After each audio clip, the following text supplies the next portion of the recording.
C'est presque le dernier mot de Montaigne à la toute fin des Essais. Pour moi donc, j'aime la vie. Oui, la première et la dernière phrase, c'est du Montaigne. C'est chose tendre que la vie est aisée à troubler.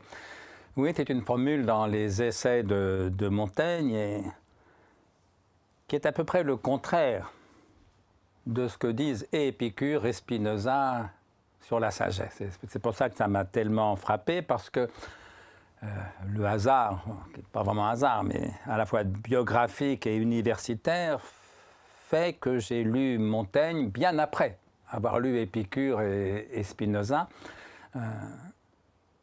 Et j'ai découvert une sagesse très différente, puisqu'au fond, la sagesse selon Épicure ou selon Spinoza, alors ils ont deux philosophies tout à fait différentes, mais une conception de la sagesse assez proche.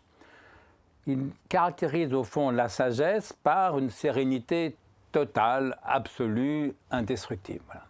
Par exemple, à la fin de la lettre à Ménécée, Épicure écrit à son disciple Ménécée « Médite mes leçons jour et nuit, et tu ne seras jamais troublé, ni en songe, ni à l'état de veille. Mais tu vivras comme un dieu parmi les hommes, car il ne ressemble en rien à un être mortel, celui qui vit parmi des biens immortels. » C'est la dernière phrase de la lettre à Ménécée. Et quand j'ai lu ça, j'avais 18 ans, ça m'a frappé, évidemment, ça m'a séduit.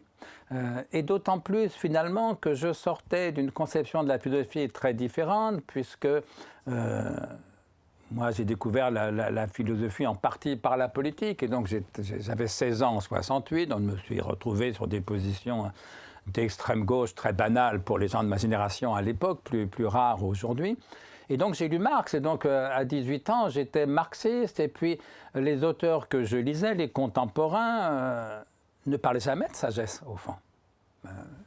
Ni Marx, ni Freud, ni Althusser, ni Deleuze, ni Derrida, ni Foucault, tous les auteurs à la mode de l'époque, ne parlaient jamais de sagesse.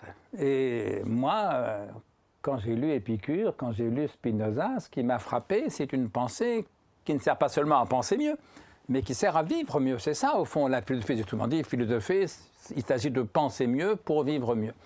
Et donc, un peu lassé par l'espèce de sophistique